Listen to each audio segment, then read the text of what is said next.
Welcome to Year of Connection, a year-long journey toward becoming whole self-connected.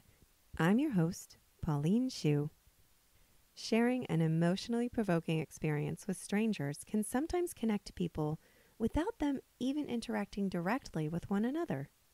Whether in a movie theater or outside at a music festival, taking in a performance with others who laugh, dance, sing, and cry alongside you creates a sense of real camaraderie. In this episode, we'll talk about the transformative power of performance art and why it's an excellent vehicle for connection.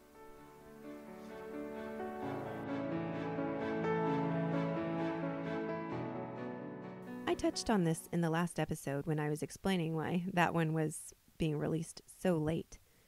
But a little over a week ago, I went to a 5-hour-long concert. It was an amazing show that kept me awake and excited for the entire time. And I promise you, I am not a person who is very good at staying up past 9 o'clock. But truly, there was no point at which I felt tired or bored. The morning after the concert, I was really wiped out. But while I was there, in an arena with 15,000 other people, I didn't want to be anywhere else, but right there. It wasn't only because every artist that performed brought their A game. They did. And now I have a special place in my heart for John Party and Keith Urban because they have some serious talent that demands my respect. But it wasn't just that all the musicians performed well. The main reasons I felt so alive in that concert were twofold. One, that every performer engaged the audience's emotions through verbal and nonverbal interaction.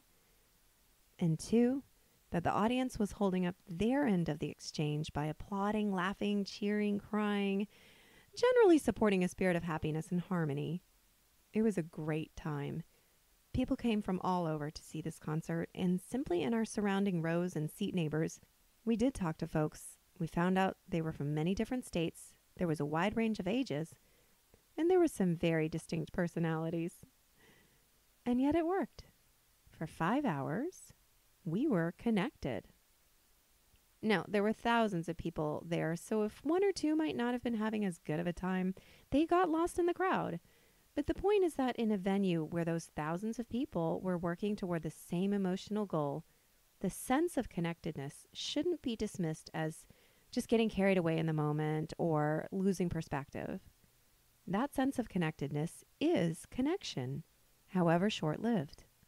And that feeling, the high of being in sync with so many others, has benefits outside the auditorium. So back to talent. Talent was on full display at the concert, and viewing that kind of talent live is important because it plays a role in reinforcing our awe at human ability. And when we walk out of performances like that, we tend to take that awe and that impressionability and that excitement for what people are capable of into our interactions from there forward. What are we capable of as a whole?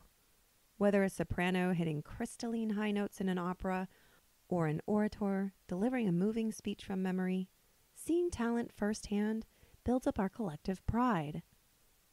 We think, look at what people can do.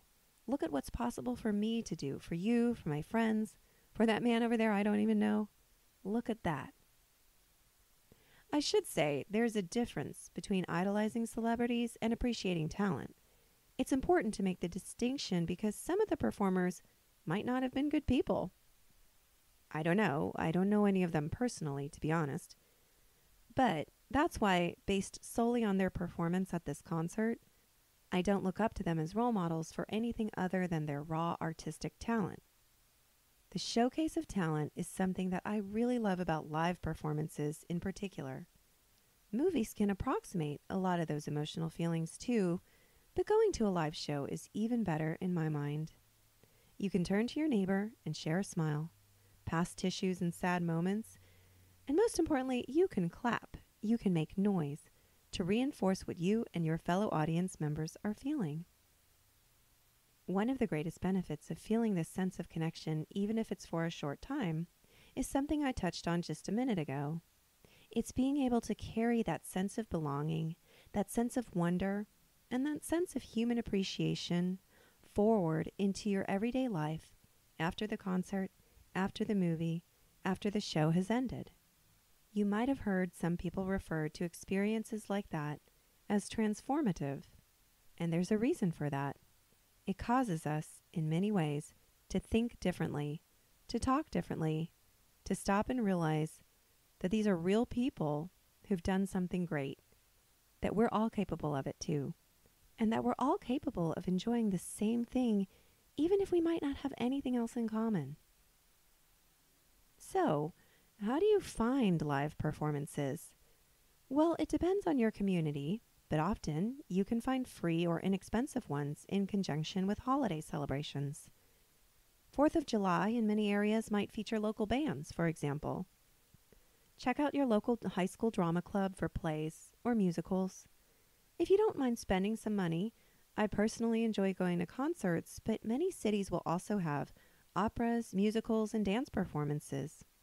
And if you can't get to any of those in person, movies are also great. Any place that provides you with an immersive, emotional, and often empathetic experience with strangers is a step toward greater connection with the world. Ultimately, this week's episode is about urging you to go out, seek out plays, theater performances, and other things that might bring you in contact with people who aren't like you, but who enjoy the same performance. Because in the end, liking at least one thing in common is a form of connection, whether or not you ever see your fellow audience members again. Do you have a preferred venue or type of performance you like to see? I'd love to know what it is. You can leave a comment on this show's post or send me an email.